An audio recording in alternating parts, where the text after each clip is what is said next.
الحمد لله نحمده ونصلي على رسوله الكريم أما بعد أعوذ بالله السميع العليم من الشيطان الرجيم بسم الله الرحمن الرحيم واذكر عبادنا إبراهيم وإسحاق ويعقوب أولي الأيدي والأبصار إنا أخلصناهم بخالصة ذكر الدار وإنهم عندنا لمن المصطفين الأخيار واذكر إسماعيل واليسع وذا الكفل وكل من الأخيار هذا ذكر وإن للمتقين لحسن مآب جنات عدن مفتحة لهم الأبواب متكئين فيها يدعون فيها بفاكهة كثيرة وشراب وعندهم قاصرات الطرف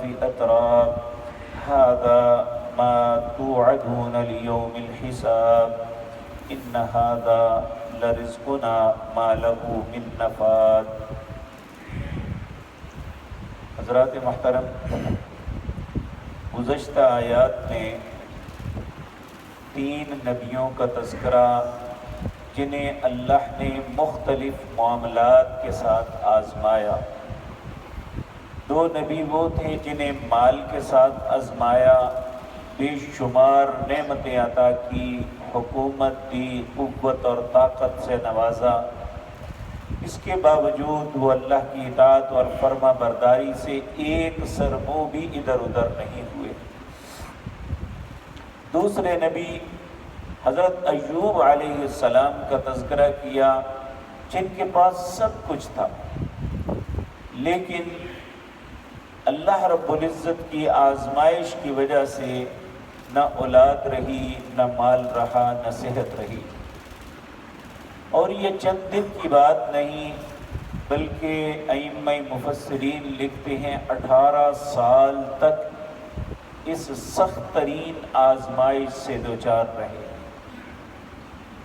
تو اللہ رب العزت نے ایک سرٹیفکیٹ دیا ہے انہیں، کہا وہ میرا انتہائی صبر کرنے والا بندہ تھا کہ جس نے ایسے سخت حالات میں بھی ایسا صبر کر کے دکھایا کہ دنیا کے سامنے ایک مثال اللہ نے قیامت تک رکھ دی کہ دیکھیں اتنا سخت آزمائش کے باوجود اپنے رب پہ گلہ نہیں کیا، بلکہ اپنے رب کی رحمت کے امیدوار ہی ہمیشہ رہے۔ اب کچھ ایسے انبیاء اور رسل ہیں جن کی زندگی میں سخت آزمائشوں سے گزری، اور ان کی تعریف میں اللہ کہہ رہے ہیں کہ وَاذْكُرْ عِبَادَنَا، اے میرے نبی محمد الرسول اللہ صلی اللہ علیہ وسلم ذکر کیجئے میرے بندوں کا۔ وہ بندے کون ہیں؟ ابراہیم، اسحاق اور یعقوب، باپ، بیٹا اور پوتا۔ سیدنا ابراہیم علیہ السلام کے بیٹے اسماعیل تھے، سیدنا ابراہیم کے بیٹے اسحاق تھے، اور ان کے بیٹے یعقوب تھے۔ حضرت ابراہیم کی 2 بیویاں تھیں، ایک سے سیدنا اسماعیل تھے اور ایک سے سیدنا اسحاق تھے۔ سیدنا اسحاق کی اولاد چلی، اور ان کی اولاد میں سے ایک محتاط اندازے کے مطابق 3000 نبی ہوئے تھے، اور حضرت اسماعیل علیہ السلام کی اولاد سے امام الانبیاء، سرور انبیاء جناب محمد الرسول اللہ صلی اللہ علیہ وسلم تھے۔ تو اللہ رب العزت نے ان کا تذکرہ اس انداز میں کیا، کہا وَاذْكُرْ عِبَادَنَا إِبْرَاهِيمَ وَإِسْحَاقَ وَيَعْقُوبَ، ہمارے ان بندوں کا ذکر کریے جن کا نام ابراہیم، اسحاق اور یعقوب ہے۔ اولو الایدی والابصار، 2 صفتیں تھیں ان کے اندر، ہاتھوں والے تھے اور آنکھوں والے تھے۔ اب سبھی لوگ ہاتھ اور آنکھوں والے ہوتے ہیں، اسپیشلی اللہ نے کیا کہا، کیوں کہا؟ یہاں مراد ایدی سے ہے قوت طاقت کہ انہوں نے اپنی پوری قوت اور طاقت کو بروئے کار لاتے ہوئے دین اسلام کے فروغ کے لیے کوشش کی. ایک دن بھی اس معاملے میں بزدلی اور سستی نہیں دکھائی. حضرت ابراہیم علیہ السلام کے واقعات آپ زندگی میں سنتے رہتے ہیں کہ آپ سب سے پہلے باپ کی انسان کو ضرورت ہوتی ہے، باپ کے ساتھ کلیش ہوا تو ذرا سا نہیں ڈولے. پھر اس کے بعد بادشاہ کے ساتھ کلیش ہو گیا، پھر لغزش نہیں آئی. پھر قوم کے ساتھ کلیش ہو گیا، اکیلے رہ گئے. عرصہ دراز کے بعد آپ کا بھتیجا لوط وہ ایمان لایا، مگر نہ اکیلے تھے، پوری امت کے اندر اکیلے تھے. آپ کی بات ایک، پوری قوم دوسری طرف. اللہ نے کہا ان ابراہیم کان امۃ واحدہ، یہ سارے لوگ امت نہیں ہے، اکیلے ابراہیم امت ہے میرے نزدیک. تو پوری قوت کے ساتھ دین کے تبلیغ اور دین پھیلانے کے لیے کوشش کی. ان کے بیٹے اسحاق نے بھی اسی طرح کیا. یعقوب علیہ السلام نے بھی اپنی قوم اپنی اولاد کے لیے بے شمار قربانیاں دی. اس لیے اللہ نے کہا اولی الایدی، یہ ہاتھوں والے تھے کہ ان کے پاس قوت تھی اور ساری کی ساری قوت دین کی سربلندی کے لیے لگائی.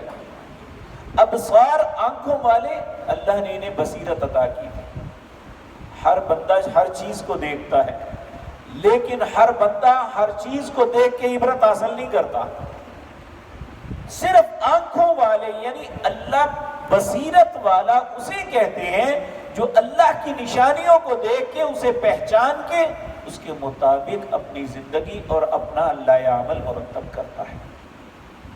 اب دیکھیں، یہ ایک فطرت ہے، یہ کائنات ہے، ہر انسان ہر چیز کو دیکھتا ہے، لیکن نصیحت حاصل کرنے والے بہت کم لوگ ہیں، بہت کم لوگ. انہیں اسپیشلی اس صفت سے نوازا، اولی الایدی والابصار، یہ ہاتھوں والے اور بصیرت والے تھے. اللہ فرماتے ہیں انا اخلصناہم بخالصۃ ذکر الدار، ہم نے انہیں ایک خاص صفت دی تھی. وہ خاص صفت کیا تھی؟ ذکر الدار. یہ اصل گھر کو نہیں بھولے تھے کبھی بھی. اصل گھر کیا ہے؟ آخرت ہے، جسے ہم ہر قدم پہ بھول جاتے ہیں. کہا انہیں یہ صفت دی تھی کہ یہ کبھی بھی آخرت کے گھر کو نہیں بھولے تھے. جو اصل گھر ہے اسے کبھی نہیں بھولے تھے. اللہ رب العزت سورۃ الاعلی میں کہتے ہیں بل تؤثرون الحیات الدنیا، تم دنیا کی زندگی کو ترجیح دیتے ہو. والآخرۃ خیر وابقی، حالانکہ آخرت بہتر بھی ہے اور باقی رہنے والی بھی ہے. اور یہاں جس گھر کا ذکر ہے وہ دار کیا ہے؟ وہ آخرت کا دار ہے، آخرت کا گھر ہے. تو کہا ہم نے ایک خاص صفت سے ان پاک باز لوگوں کو نوازا تھا کہ ذکر الدار، یہ اپنے اصل گھر کو کبھی نہیں بھولے تھے. وَإِنَّهُمْ عِنْدَنَا لَمِنَ الْمُصْطَفَيْنَ الْأَخْيَارِ، اور انہم، بے شک وہ، ہمارے نزدیک لمن المصطفین، ہم چنے ہوئے لوگوں میں سے تھے. جس طرح آپ کوئی پھل لیتے ہیں تو ان میں کچھ دانے ایسے ہوتے ہیں جو سب سے منفرد ہوتے ہیں، اسی طرح انسانوں کے اندر اللہ فرماتے ہیں لمن المصطفین، یہ میرے چنے ہوئے بندے تھے، اخیار، اور بہت ہی اچھے تھے. یہ بہت بڑا سرٹیفکیٹ ہے جو اللہ کی طرف سے ان پاک باز انبیاء کو ملا کہ ہمارے چنے ہوئے بھی تھے اور یہ اچھے بھی بہت تھے. جسے اللہ اچھا کہہ دے اس جیسا خوش نصیب کون ہو سکتا ہے. اللہ ہمیں بھی اچھا بننے کی توفیق دے. پھر اس کے بعد کہا وذکر اسماعیل، اب یہ ابراہیم کے دوسرے بیٹے ہیں، یعنی یاد کیجئے اسماعیل کو، والیسع، اور یسع کو، وذلکف، اور ذلکفل کو. یہ بات یاد رکھیں. نبی کریم صلی اللہ علیہ وسلم سے پوچھا گیا اللہ نے آدم علیہ السلام سے لے کر آپ تک کتنے نبی بھیجے ہیں؟ آپ نے فرمایا 1,24,000، لیکن ان سب کا نام کسی کو نہیں معلوم۔ قرآن عزیز کے اندر 25 انبیاء ہیں جن کا نام آتا ہے، ان میں کچھ ایسے ہیں جن کا نام بھی آتا ہے، ان کے واقعات بھی آتے ہیں، اور کچھ ایسے ہیں جس طرح یسع اور ذوالکفل، ان کے نام آتے ہیں، یہ نہیں آتا کہ کہاں آئے، ان کے واقعات کیا ہیں، ان کی قوم کون سی تھی۔ اور کچھ نبی ایسے ہیں جن کا نام نہیں آتا، ان کا واقعہ آتا ہے، جس طرح سورۃ یاسین میں آتا ہے کہ اللہ نے اس قوم کی طرف انطاکیہ کے اندر 2 نبی بھیجے، فعززنا بثالث، جب انہوں نے نہ مانا تو تیسرا بھیج دیا۔ اب ان کے نام نہیں ہے، ان کا واقعہ موجود ہے کہ ان کے ساتھ کیا ہوا۔ تو 25 نبی ہیں جن کے واقعات، جن کا نام قرآن کے اندر آتا ہے۔ ان میں 3 آپ نے پہلے سنے، ابراہیم، اسحاق اور یعقوب، اور 3 نام یہ ہیں اسماعیل، یسع اور ذوالکفل، 3 نام یہ ہیں۔ کہا ان کو وَكُلٌّ مِّنَ الْأَخْيَارِ، پھر کہا یہ سب کے سب بڑے ہی اچھے تھے۔ خیر سے اخیار یعنی خیر بہت بھلا، اور اخیار جس کے اندر ساری بھلائیاں ہوں، اچھائی کے علاوہ کچھ نہیں۔ وَكُلٌّ مِّنَ الْأَخْيَارِ، کہا بہت ہی اچھے تھے۔ پھر اللہ ہمیں مخاطب کرتا ہے، کہا ھذا ذکر، یہ نصیحت دیکھو، وَإِنَّ لِلْمُتَّقِينَ لَحُسْنَ مَآب، یہ جو متقین لوگ ہیں میں نے ان کے لیے بہت اچھا ٹھکانہ بنایا ہوا ہے۔ کیا ٹھکانہ ہے؟ جنات عدن، جنتیں بے شمار ہیں۔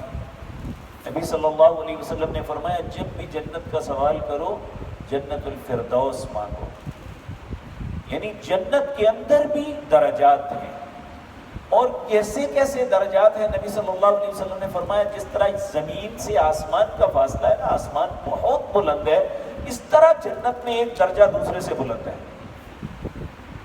تو جنت عدن، جنت کے اندر وہ خطہ ہے جسے اللہ نے اپنے ہاتھوں سے لگایا تھا، یعنی اللہ نے پوری کائنات میں ہر چیز جو ہے وہ حکم کے ساتھ بنائی ہے۔ 4 چیزیں ایسی ہیں جو اللہ نے اپنے مبارک ہاتھ سے بنائی ہیں۔ ان میں سب سے پہلی جو اللہ نے چیز بنائی تھی وہ قلم تھی۔ اللہ نے قلم کو اپنے ہاتھ سے بنایا ہے۔ نمبر 2، اللہ نے اپنا عرش اپنے ہاتھ سے بنایا ہے۔ نمبر 3، جنت عدن اللہ نے اپنے ہاتھ سے بنائی ہے۔ اور نمبر 4 پہ اللہ نے حضرت انسان کو اپنے ہاتھ سے بنایا ہے۔ یہ 4 چیزیں ایسی ہیں جو اللہ مالک نے اپنے ہاتھ سے بنائی، باقی سب کی سب چیزیں اللہ نے حکم دیا، انما امرہ اذا اراد شیئا ان یقول له کن فیکون، اللہ نے کہا ہو جاؤ وہ ہو گئی۔ تو اللہ رب العزت فرماتے ہیں ان کے لیے وہ جنت ہے جو میں نے خود بنائی ہے، وہ ہے جنت عدن۔ کہا مفتحۃ لہم الابواب، ان کے لیے پورے دروازے کھول دیے جائیں گے۔ جس طرح آپ کسی سے محبت کرتے ہیں نا تو آپ کہتے ہیں میرے دروازے آپ کے لیے ہمیشہ کھلے ہیں۔ تو اللہ رب العزت ان اخیار کے لیے، نیک لوگوں کے لیے کہتے ہیں مفتحۃ لہم الابواب، ان کے لیے ہر وقت میرے دروازے، میری جنت کے دروازے کھلے ہیں۔ سارے کا سارا پورا دروازے ان کے لیے کھلے ہیں۔ اور قرآن عزیز کے اندر تذکرہ ہے جنت کے 8 دروازے ہیں اور جہنم کے 7 دروازے ہیں۔ تو بعض ایسے خوش نصیب ہوں گے جن کے لیے جنت کے 8 دروازے کھلے۔ نبی کریم صلی اللہ علیہ وسلم نے جب کہا جنت کے 8، بعض خوش نصیب ایسے ہوں گے جنہیں جنت کے 8 دروازوں سے بلایا جائے گا۔ اور حضرت ابو بکر نے غالباً یہ سوال کیا وہ کون ہوگے؟ آپ نے فرمایا تم ہوگے، یعنی حضرت ابو بکر اس امت میں وہ جن کے متعلق رسول اللہ نے دنیا میں گارنٹی دی تھی کہ ابو بکر کے لیے جنت کے 8 دروازے کھول دیے جائیں، اور انہیں بھی یہی بات کہی جا رہی ہے مفتحت لہم الابواب، ان کے لیے ہمیشہ میرے دروازے کھلے ہیں۔ اللہ ان خوش نصیبوں کے پیچھے ہمیں بھی لے جائے۔ اور کہا وَإِنَّ لِلْمُتَّقِينَ، اللہ اکبر، متکئین فیہا یدعون فیہا بفاکہۃ کثیرۃ وشراب، پھر وہاں بھی کیا ان کا حال ہوگا؟ یہ تکیے لگا کے بیٹھے ہوں گے اور یہ یدعون فیہا، اس میں یدعون پکاریں گے، منگوائیں گے چیزیں۔ کیا چیزیں منگوائیں گے؟ بفاکہۃ کثیرۃ وشراب، بہت سے پھل بھی منگوائیں گے اور پینے کے لیے چیزیں بھی منگوائیں گے۔ حکم ہوگا، زبان سے بات نکلے گی، اسی وقت وہ چیز سامنے آ جائے گی، حتیٰ کہ ذہن میں خیال آئے گا کہ فلاں پھل میں کھاؤں تو وہ پھل سامنے آ جائے گا، انسان اسے تناول کرے گا۔ آج اگر دنیا کے اندر انسان آخرت کے گھر کو نہ بلائے تو اللہ ایسی عیش کروائے گا جیسی کبھی کسی نے نہیں کروائی۔ وَعِندَهُمْ قَاصِرَاتُ الطَّرْفِ أَتْرَابٌ، ان کی ہم عمر عورتیں ہوں گی جو آنکھیں نکالنے والی نہیں ہوں گی، آنکھیں نیچی کرنے والی ہوں گی، اور ان کے لیے خوشی کا سبب بننے والی ہوں گی۔ آج دنیا میں شادی ہوتی ہے، زندگی کے ساتھی بنتی ہے، بعض اوقات انسانوں کو گلہ ہوتا ہے کہ بڑی بد زبان ہے، اور بعض اوقات یہ ایسا ہوتا ہے کہ ہر وقت اولاد کی بحاق پہ آنکھیں نکالتی رہتی ہیں خواتین۔ کہا یہ ایسی نہیں ہوں گی، ان کی آنکھیں نیچے ہوں گی، انتہائی فرما بردار ہوگی، اور ان کی ہم عمر ہوں گی، اور ایک دوسرے کے دل میں بہت اچھے خوبصورت جذبات رکھنے والی۔ ھذا ما توعدون لیوم الحساب، یہ وہ چیز ہے جس کا وعدہ کیا ہے تم سے اللہ نے یوم حساب کے دن۔ ان ھذا لرزقنا ما لہ من نفاد، یہ ہماری طرف سے ان کے لیے رزق ہے جو کبھی ختم نہیں ہوگا۔ دنیا کے رزق کے متعلق ہم خوف زدہ رہتے ہیں، کرائسس نہ آ جائے، معاملہ نہ بن جائے، یہ چھن نہ جائے، ایسے نہ ہو جائے، وہ ایسا رزق ہوگا جو کبھی ختم نہیں ہوگا۔ تو یہ سب کچھ عرض کرنے کا مقصد، اللہ رب العزت کا ہمیں بتلانے کا مقصد یہ ہے کہ یہ ایسے لوگ ہیں، ان کے ساتھ میں یہ معاملہ کروں گا اور یہ تمہارے لیے اسوہ ہے۔ جن رستوں پہ وہ چلے ان رستوں کو تم بھی اپناؤ۔ اللہ ہمیں بھی یہ عقل نصیب فرمائے، ہم انبیاء کے رستے کو اپنائیں، شیطان کے رستے سے محفوظ رہیں، اللہ سے التجا کرتے رہیں۔ نبی صلی اللہ علیہ وسلم ہر صبح ذکر میں اور رات کو ذکر میں اللہ سے 3 چیزوں سے پناہ طلب کرتے۔